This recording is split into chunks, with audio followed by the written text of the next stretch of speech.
Hi, I'm Joanna. Welcome to my channel. This is video number 17. Today I'm going to review 4 books, 3 fiction, 1 nonfiction. Let's get started.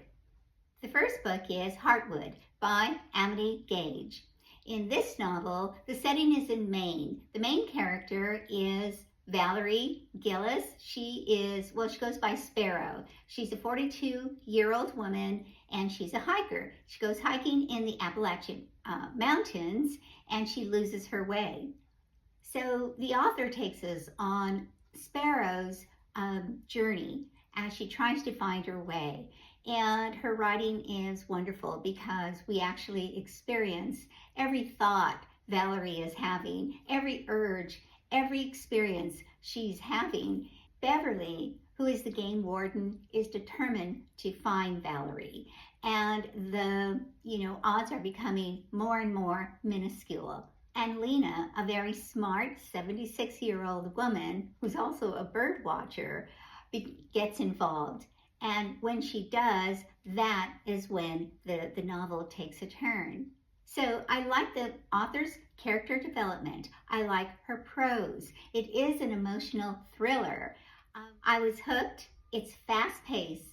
And not surprisingly, the author does have a command over the usage of expressive language, which makes the novel a very, very fun read. And the ending is good too. I enjoyed this novel. I give this 4 stars.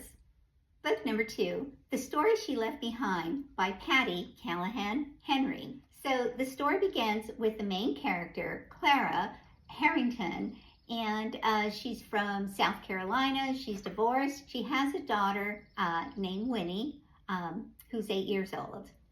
Clara's mother was a famous writer. She even wrote her own language, but she disappeared when Clara was 8 years old.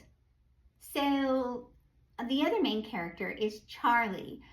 His father recently passes, and he is instructed by his father to find Clara to give her letters that were left by her mother. So Clara gets a call from Charlie, and that is when the book starts unraveling a mystery. In this small circle of strangers, they find that their lives have been interwoven from years past. The premise was great. I enjoyed the premise. This mother goes missing, and in the end, questions are answered. But it didn't grip me. It fell flat, and I was actually a little bored. Even the romance was borderline boring. I'm not a graphic kind of gal, but the emotions were just not there. I did listen to it through audio, and so I appreciated the narrator. I like Julia Whalen. She did keep the story alive, so I was grateful for that. I give this 2.5 stars. Book number 3, Deep Cuts by Holly Brinkley. I believe this is the author's debut novel, and it's about music and relationships. And she does a wonderful job infusing music into her storyline. Music brings the deepest joys, and it also can elicit the deepest pain.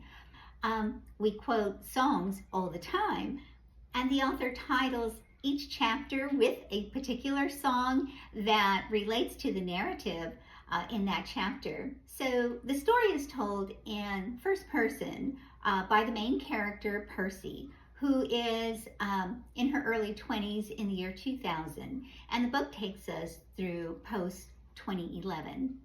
So Percy is a writer slash critic for music. She falls for this guy named Joe. He is a vocalist and a musician. They collaborate together writing songs, and the romance is on again, off again throughout the book.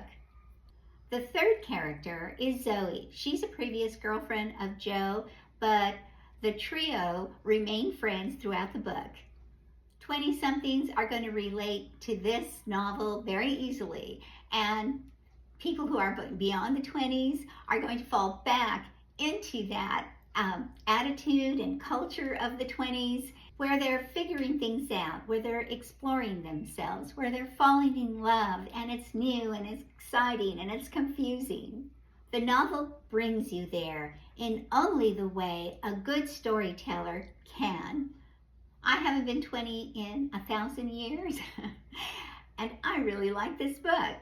I found myself YouTubing the songs that were in this book. I think it was just tastefully done. I enjoyed this book. I give this a 4-star.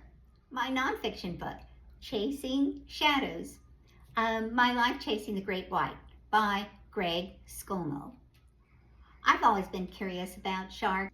So, as the title suggests, this is a book about this author chasing the white shark. He begins at the start of his career, and then we follow his progress throughout the book. So he talks about tracking the sharks, tagging them, using spotter pilots to locate them, specifically the elusive white shark. He talks about how certain shark programs got started, about nonprofit organizations, but ultimately I get the sense that it is very vital and difficult to get funding for his research. It's revealed in the book that continued ignorance about the great white shark could easily make them extinct, and almost did. And that could disrupt our ecosystem. So overall, it emphasizes the importance of having accurate knowledge about these, remarkable creatures. I like that sharks can live up to 70 years. This is a very interesting book. It's an informational book, so for me, it was rather long. I think I would have enjoyed watching a video on him. If you're interested in learning about sharks, I think you'll enjoy this. I give this book 3.5 stars. I'll be back next week with 4 more books.